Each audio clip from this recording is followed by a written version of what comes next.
Third. हाय learners, कैसे हो? आज हम लोग ट्रांसपोर्टेशन का लीस्ट कॉस्ट मेथड देखेंगे। यहाँ पर आपके सामने एक प्रॉब्लम है, जहां पर हमारे पास कुछ फैक्ट्रीज है और कुछ वेयर हाउसेस, डिमांड है और सप्लाई है। Always remember, whenever you're doing a transportation का problem, the first thing that you do is you calculate the demand and the supply of the question. If the demand and supply of the question is equal, then we will move further. अगर ये equal नहीं है तो हम कुछ changes करेंगे हमारे question के अंदर, right? So let's see how can we do the solution for this. What we do is, out of the available data that we have, we will check among these 9 numbers, इन 9 नंबरों के अंदर सबसे छोटा सा number या छोटा number कौन सा है। क्योंकि हमारा जो मेथड है उसका नाम है लीस्ट कॉस्ट। लीस्ट कॉस्ट का मतलब होता है the minimum cost or the lower value. Fine. As you can see, my number, which is small among the 9 numbers, is 8. Fine. इस 8 नंबर के अंदर then we will see, हम इसकी demand और सप्लाई दोनों वैल्यूज चेक करेंगे। Demand और supply के अंदर हमें चेक करना है कि कौन सी वैल्यू छोटी है। जैसे कि आपको दिख रहा है कि यहाँ डिमांड 120 है और सप्लाई 160। तो हम क्या करेंगे, हम 120 अलोकेट करेंगे इस वैल्यू को। W2, F2 W2 को we will allocate value 120, somewhat like this. जैसे ही हमने इसको अलोकेट किया, 160 में से if we minus 120, we are left with 40. तो हम उसे एक पेंसिल से यहां लिख देंगे। यहां पर हमारे पास 120 थे, जिसमें से we have already taken 120, so we cut this value and we write down 0 because अब यहां पर और कोई वैल्यू आएगी नहीं। जैसे ही हमारा ये स्टेप होता है, we do is we cross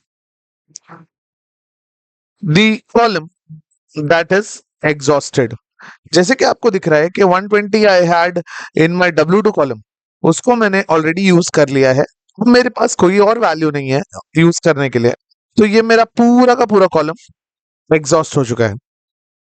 ये पूरा का पूरा कॉलम मेरा एग्जॉस्ट हो चुका है। Fine. So somewhat this step we do is, it's very simple. What we took, again I'll revise once more. हमने क्या किया, हमने लिया सबसे छोटा वैल्यू और चेक किया डिमांड कितना है और सप्लाई कितना है।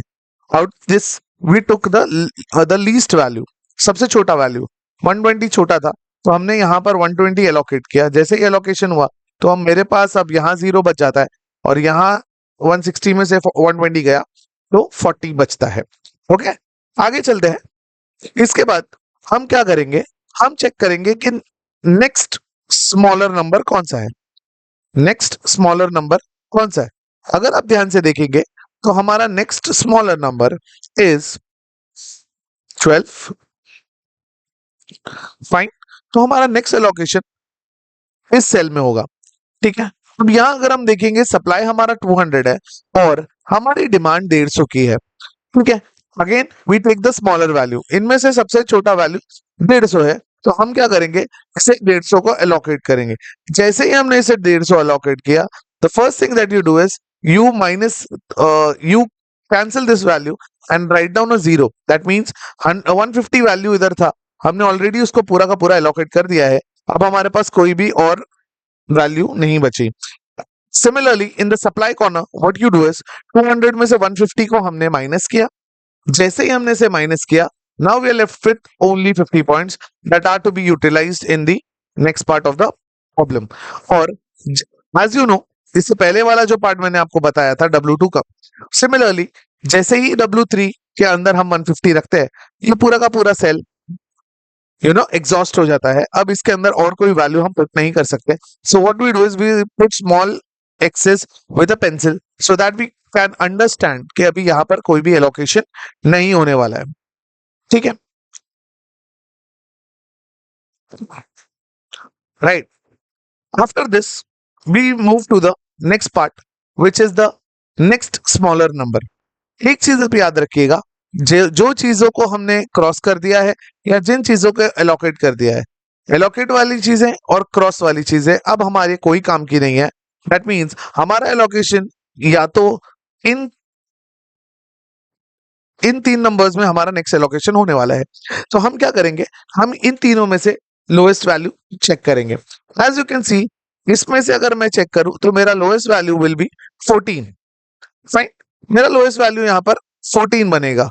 तो what I do is I allocate my next value 16, I allocate my next value to the 14 वाला सेल, 14 वाला सेल। यहाँ पर मेरे पास 40 बचा है and I have 180 over here. So again I take the smaller value. The smaller value is 40. So I allocate 40 over here.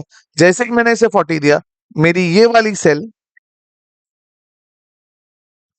पूरी की पूरी एग्जॉस्ट हो जाएगी, पूरी की पूरी एग्जॉस्ट हो जाएगी। Fine, as you can see in the next part of the slide, यहाँ पर मैंने इसे ऊपरली बताया है, राइट। 140 को हमने कट किया, इधर वैल्यू 0 बचा, हमारे पास 180 थे। 180 में से अगर 180 में से अगर हम माइनस करते हैं 40, so now I am left with 140। मेरे पास अब 140 वैल्यू बचा है जो मुझे नेक्स्ट एलोकेशन करना है। तो my next allocation will be either in this cell और this cell. Again we have to take the smaller value. Smaller value 16 है, यहाँ पर 50 है, यहाँ पर 140 है। स्मॉलर वैल्यू लेना है हमें, स्मॉलर वैल्यू 50 है। So next allocation will be 50 as you can see in the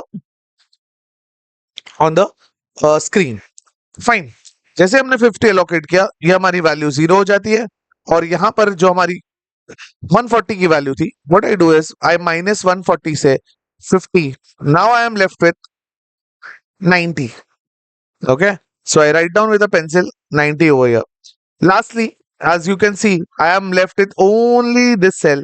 So last allocation will be on this cell.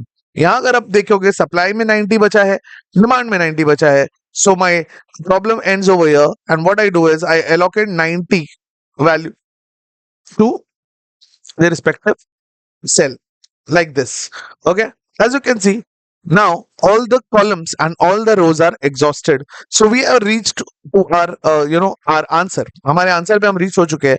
Final step हमारा होगा, what we do is we multiply all the values which have been allocated. 50 into 16, 150 into 12, 40 into 14, 120 into 8 and 90 into 26. Somewhat like this. ये अगर आप देखेंगे हमने total cost निकाला है यहाँ पर सारी वैल्यूज को मल्टीप्लाई करके। एक और चीज याद रखना है आपको कि आपको चेक करना है rim condition. Rim condition is your rows in plus column -1 should give you the allocated value. अगर आप देखेंगे मेरे पास 3 रोज और 3 कॉलम है, जिसको मैंने ऐड करते ही मुझे 6 मिला। 6 में से मैंने जब 1 माइनस किया मेरे को मिल रहा है वैल्यू 5 एंड यू कैन सी मेरे पास 5 एलोकेशंस है। That means my some is right. Fine, so my total cost comes somewhat like मेरा टोटल कॉस्ट जो आ रहा है वो आ रहा है 6460। Fine. So this is how we do the least cost method. I hope you enjoyed. Thank you for watching.